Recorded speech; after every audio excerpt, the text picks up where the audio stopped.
Meow, meow, meow, my very precious morsel. If you're back, if you've heard my live edition of Now You Know thing, facts about animal terminologies and long surviving animal terms, this is the third and final edition of animals phrases that have been around for a long, long time. And now we're going to find out. Now you're going to know where they come from. Some of it's been mind blowing. Some of it's been kind of sad, but very interesting and very strange what the human animal will do out there and has done in relation to all the other animals out there. All right. Or maybe not out there anymore. Say my last edition. From the Tuckin' and Chill series. Here we go. All right. Why do we call money saved for a rainy day a nest egg? Interesting to start with, one of our feathered friends here. The term nest egg usually refers to savings that compounds or grows with interest or through investments. The expression is an old one and comes from a trick poultry farmers use to increase a hen's egg-laying capabilities, output. Oh my goodness, the nest egg. So, tricky farmers, what were they up to with their poultry?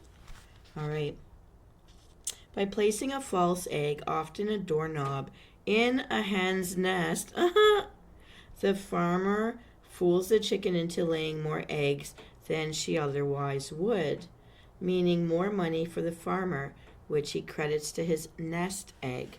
So the nest egg being a doorknob. So when you think someone's useless and you call them a doorknob, they're an idiot, and you call them a doorknob, really they're responsible for a nest egg. Somebody's fortunes will come by their existence. Let's hope. Well, that's funny that they would lay more eggs if they have an egg there. You know, it must be demoralizing when they can't protect their own, for them children, when we're walking in there and snatch them up all the time. My goodness. Okay, another thought. How did we get the idea that the stork delivered babies? Over the years, I've wondered about that myself. I always thought Santa Claus was busy, but it's too hot in the tropical states, so he gets friends to help. I don't know, but let's find out what they say here. Okay, so that the stork delivers the babies. I remember stories about this as a kid. I never understood why. The suggestion that storks delivered babies came from Scandinavia, and it was promoted by the writings of Hans Christian Andersen, our storyteller, fairy tale man. Storks had a habit of nesting on warm chimneys and would often lift articles from clotheslines, then stuff them into these nests, the chimneys, which to children looked like they were stuffing babies down the flue. Oh, because nappies. That would contain a baby. Different points of view, different points of view. That's hilarious. The stork is also very nurturing and protective of its own young, which helped it become symbolic of good parenthood. I guess not so good for the people inside the house because of secondhand smoke inhalation, but that's kind of funny. They were turning these warm spots into warm nests. Interesting.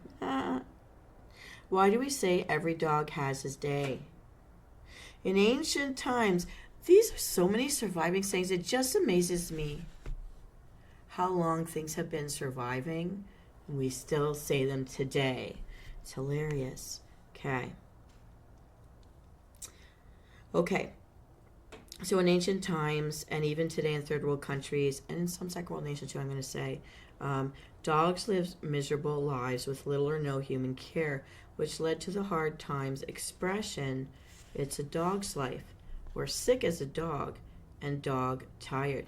This is like making me think of hobos, like the dirty 30s and the men camps and jumping on the backs of trains to move from place to place. Okay. As for the proverb, every dog has his day, it was first recorded as an apologue after the famed Greek playwright Euripides was killed by a pack of dogs in 405 BC. Oh, painful. Listen, I've lived in the north, and there are wild dog packs out there mixed in with wolf packs that they do peg off children, buy their clothes, and drag them away to eat. Humans are part of the food chain. We forget that until we are surrounded by a pack of something, and they will take you down. All right. So that's the meat market out there, because there's no supermarkets out there. How a horrible way to go.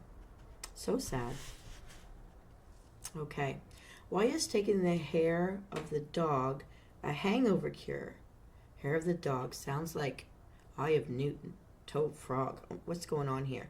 In the Middle Ages, people treated a dog bite with the ashes of the canine culprit's hair. So if you get bitten by the dog, you take its fur, you burn it, and put it on where they bit you. Okay. I don't know why, but that's what they did.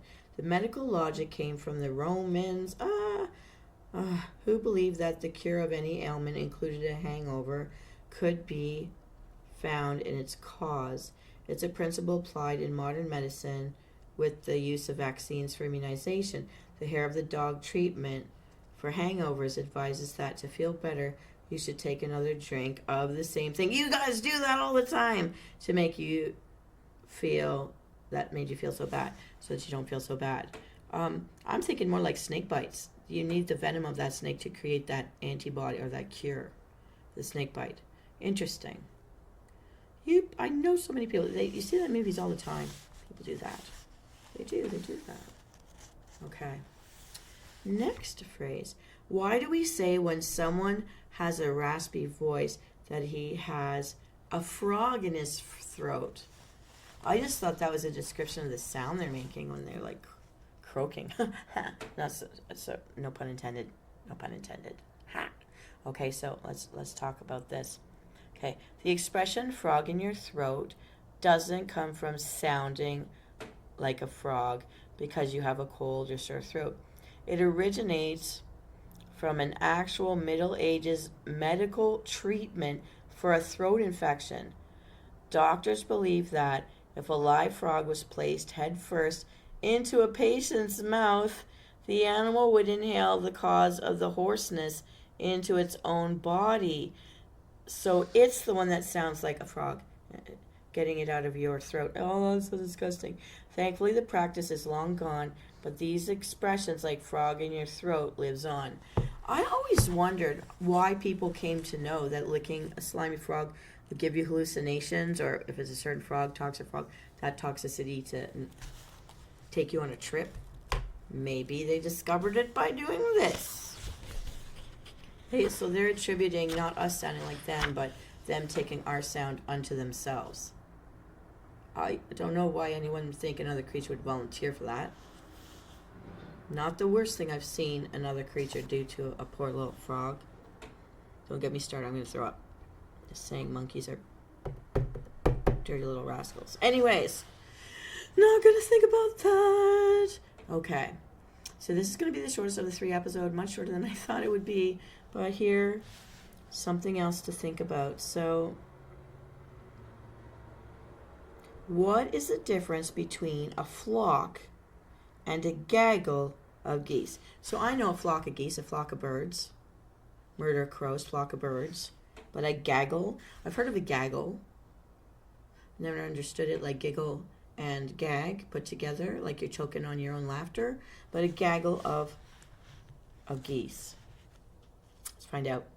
Any group of birds, goats, or sheep can be referred to as a flock. Oh, that's true. Okay, I did know that. But each feathered breed has its own proper title. Like I was saying, a murder of crows. Okay, so hawks travel in castes. Hawks being war animals, warring presidents being called a hawk. They all have ranks. Got it. Okay, so they're eagles. Oh no, hawks travel in castes. They've got a ranking system. Well, it's a bevy of quail, a host of sparrows, and a covey of partridges. A covey of partridges is covey. The covey in Hunger Games, the traveling gypsies is a covey, like a bunch of partridges. And the covey sang, and partridges sing. Partridges. the partridge family, singers, the covey, family of singers, family of gypsy singers. Oh my goodness. In To Kill a Mockingbird. A mockingjay. Partridges, a covey. So many mind blowns. Okay. Swans move in herds. Peacocks in musters. General Peacock. Colonel Mustard. A muster has to do with those musketeers. Musket guns. Okay. Well, there's a flock of herons. Okay. A flock of herons is called a siege. So many military terms with birds. That has to be its own show somewhere if I do the research for that. A siege of herons. They're very long and sleek and very long beaks, actually. Okay. A group of geese is properly called a gaggle, not a flock. We're doing it wrong, people. We're doing it wrong. A gaggle of geese. It sounds so happy, though.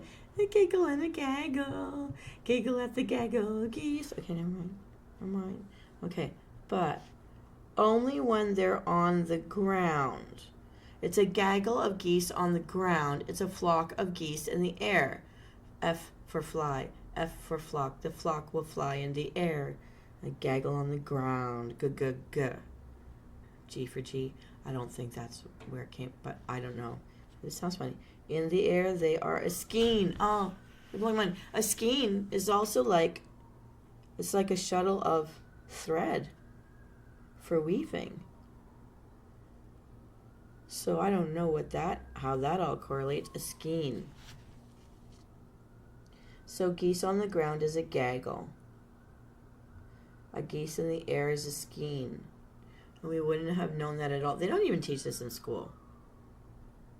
Someone knew this at some time, and somebody was taught these things. Each were their own kind, each to their own name. And almost all of them related somehow to aspects of war. So were the birds named first, or did people who create groups for war name their ranks after the birds? The types of birds they were. Because we know you want a president who's a hawk, not a dove, but some presidents are doves, and we need those right now these days. Then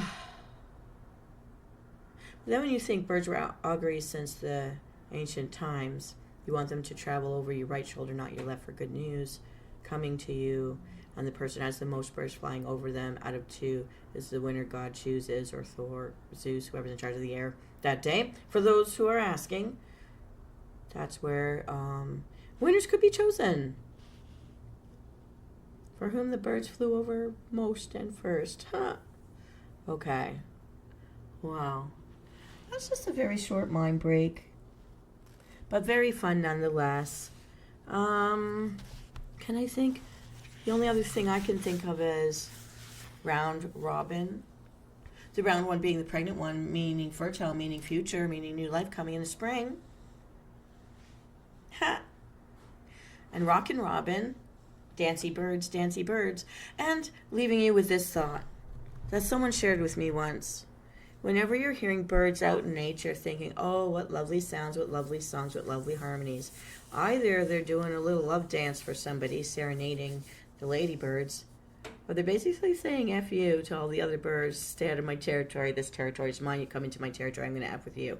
F you, F you, F you. If you're having a really bad day and you want to hear nature telling each other off, that's like our equivalent of the traffic jam, right? Our manimals, as we are, go into nature and realize what they're really saying to each other. Well, all we understand is pretty sounds. And my baby's here. Think of his dinner. Okay, everybody, this is Venus Callida, wanting to stimulate your mind, wanting to give you a little less brain fog, get those neurons pumping, shock you, entertain you with some now you know. Let me know in the comments what you think. What was your favorite fun fact for the day about our animals? And what manimals